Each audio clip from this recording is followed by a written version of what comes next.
RTGS పనితీరుపై CM Chandrababu సమీక్ష. Data lake, data అనుసంధానంపై చర్చ. నేరాలు జరగకుండా చూడాలని సూచన. జాతీయ స్థాయిలో తెలుగు విద్యార్థుల సత్తా. నీట్, యూజీ, జేఈఈ అడ్వాన్స్డ్ పరీక్షల్లో అద్భుత ర్యాంకులు. ఉండవల్లి నివాసంలో విద్యార్థులను కలిసిన మంత్రి నారా లోకేష్.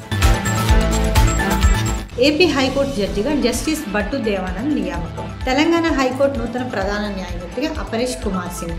ఆమోదం తెలిపిన రాష్ట్రపతి ద్రౌపది ముర్ము. మాచర్లలో రోటరీ క్లబ్ నూతన కార్యవర్గం ఎంపిక. రోటరీ క్లబ్ అధ్యక్షుడిగా తుమ్మల సత్యప్రసాద్ నియామకం. ఘనంగా వైభవ రెసిడెన్సీలో సత్యప్రసాద్ ప్రమాణ స్వీకారం. గండికోటలో బీటెక్ విద్యార్థిని అనుమానాస్పద మృతి. ఒక యువకుడితో కలిసి పల్సర్ బైక్ పై గండికోటకు వచ్చిన యువతి. ఆమె దుస్తులతోనే గొంతు బిగించి చంపినట్లు అనుమానిస్తున్న పోలీసులు. యువకుడి కోసం గాలింపు. పల్నాడు డ్రగ్స్ కేసు దర్యాప్తు సాగిస్తున్న ఈగల్ టీం. ఇంటెలిజెన్స్ అదనపు ఎస్పీ కుమారుడి వ్యవహారంపై ఆరా. సూర్యతో సంబంధాలు ఉన్నట్టుగా అనుమానిస్తున్న పోలీసులు.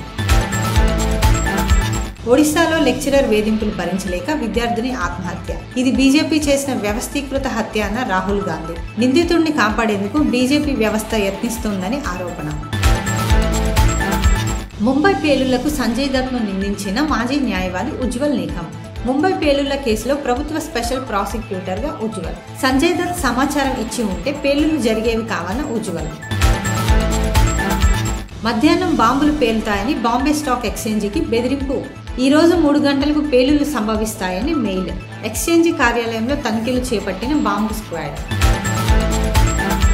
మచిలీపట్నం నుంచి ధర్మవరం వెళ్తున్న రైల్లో నకిలీ టీటీఈ. గుర్తించిన అసలు టీటీఈ. నర్సరావుపేట పోలీసుల అదుపులో నకిలీ టీటీఈ.